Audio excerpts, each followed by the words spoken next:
Carmanah Walbran and the Nitinat area are places that I've wanted to explore for a while now. After having a string of bad events happen in my life, I couldn't have picked a better time to explore this lesser-known paradise. Last hot meal. And traveling out there with a close friend is probably the best way to pick my broken spirit back up, considering all the recent bad events. First time eating wild berries out here. On Vancouver Island? On Vancouver Island. Blackberries. So we just made a little stop here at Mcclure Lake. We're trying to find a way down to the lake. Unfortunately, the wreck sites on the other side of the lake were all taken up. It looks like there's a big event going on there. We came down this service road right here, but we can't really seem to find a way to the lake. So probably just gonna get out of here, continue on our way to Walbrand now.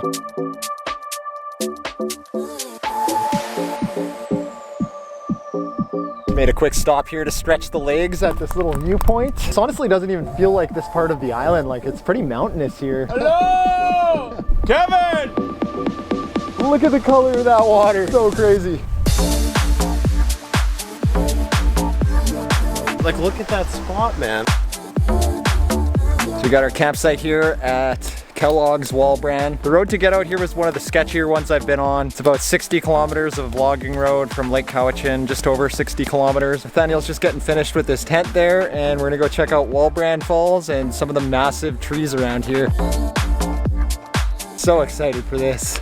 Not me, this sucks. Yeah, it's almost as good as Portage in Maine and Winnipeg, eh?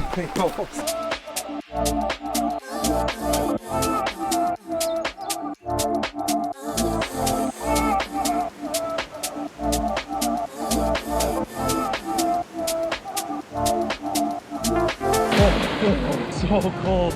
Is it cold? Pretty cold. All right. Kellogg's Walbrand!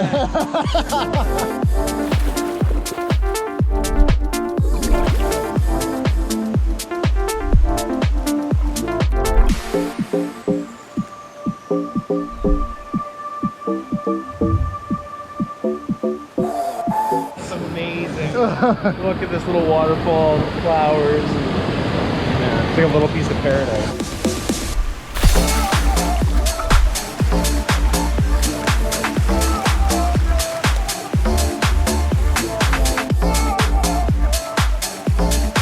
This is probably one of the most fun places I've ever swam before. I've always wanted to visit this place. I'm so happy I finally made it out here. So nice.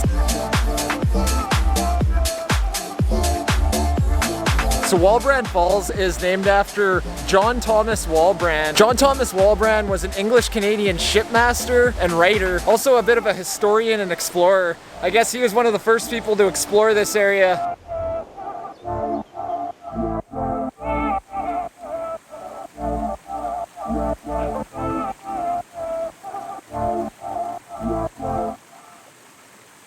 Swim spot number 2.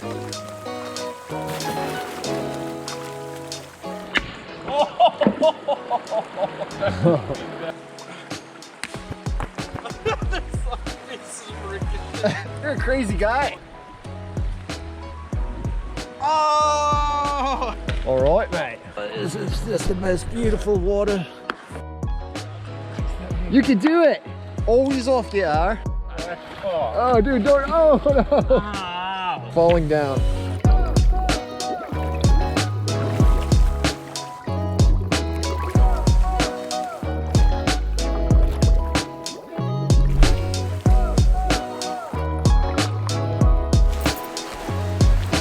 Just got back to the campsite, had a snack, and now we are going to go check out one of the island's biggest trees called the Token Giant.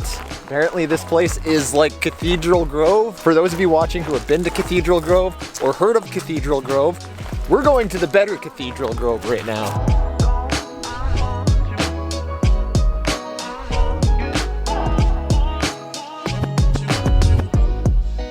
Man, am I ever stoked to have Nathaniel here for this. Way safer to have company when you're hiking in these parts. Getting a little thick through this bush here, isn't it, mate? Alright, so here it is, the Token Giant. This is actually the 9th widest red cedar in all of BC. It's actually 47 feet in circumference. That's mind-boggling.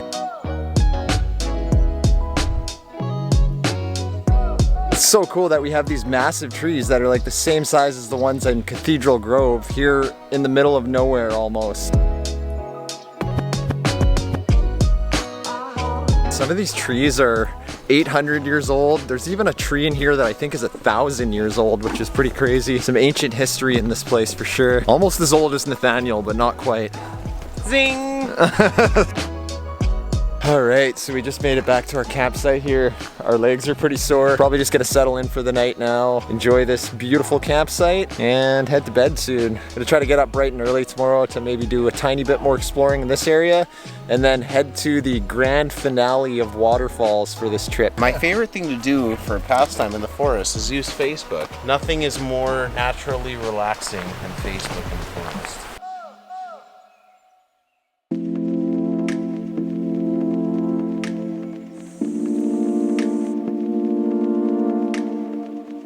All right, so we just woke up here. I had the greatest sleep last night. Nathaniel was smart enough to bring coffee. I didn't bring coffee. That's definitely a lesson learned.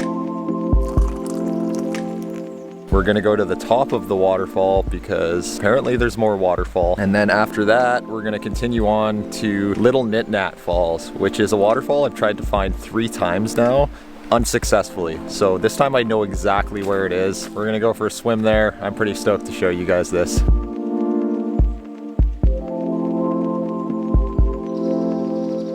So one cool fact about Carmanah Park here is that the tallest tree in Canada actually happens to be in this park. I don't think it's really accessible by trail, so we're not going to see it, but it's actually a Sitka spruce tree called the Carmanah Giant that's over 300 feet high. It's pretty crazy. My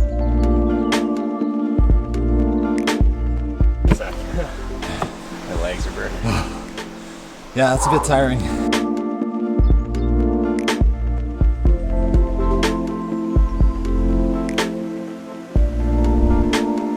For anyone watching who didn't know, the word Carmanah means thus far upstream. And here I am at the top of all these waterfalls, kind of far upstream.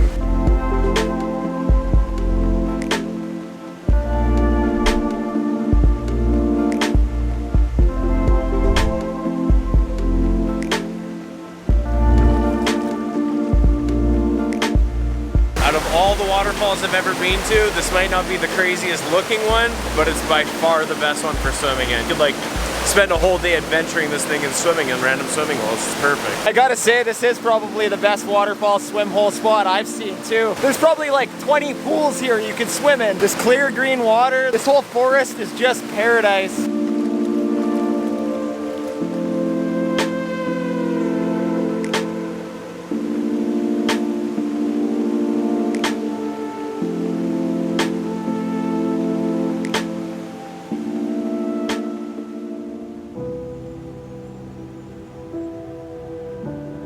When unfortunate events put the brakes on our progress and temporarily stop us from doing the things that make us tick, we almost need to actively seek out a reminder of why we do the things that we do that make us who we are.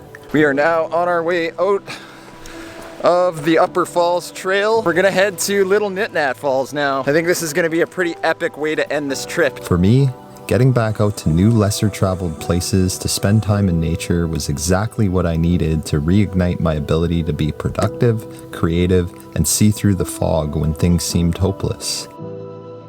Little did I know though while driving to Little Nitinat Falls that this rekindling of my fire would be so necessary for me to get through the next wave of darkness I was about to experience. Okay, so we finally made it to Little Nitinat Falls. That was 2 hours of driving. I thought it was gonna be like 45 minutes to an hour. The road was super rough. I managed to mess something up in my vehicle again. It seems to be by the right rear shock. Kind of disappointing considering I just got the radiator in my vehicle fixed, but what can you do? That's the risk you take traveling these parts. For anybody watching who wants to come out to these areas, just be aware that the roads are rough. Breakdowns happen in these kind of places, so make sure you're prepared for that. I'm excited for this. I can't wait to get down there and finally check out this hidden gem waterfall, so onwards.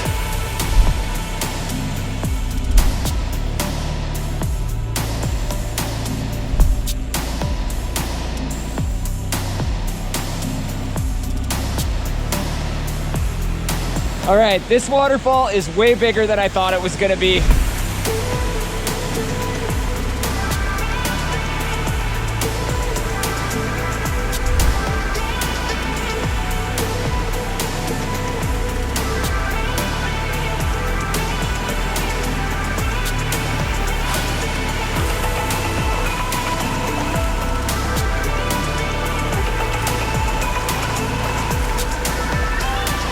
So the Nitinat people are actually known as the Nitinat. I'm not really sure why another name for the Nitinat people is actually Nitinat, but anyways, they are known as the people of the coast or the people along the way. Pretty cool stuff you can find out if you do your homework.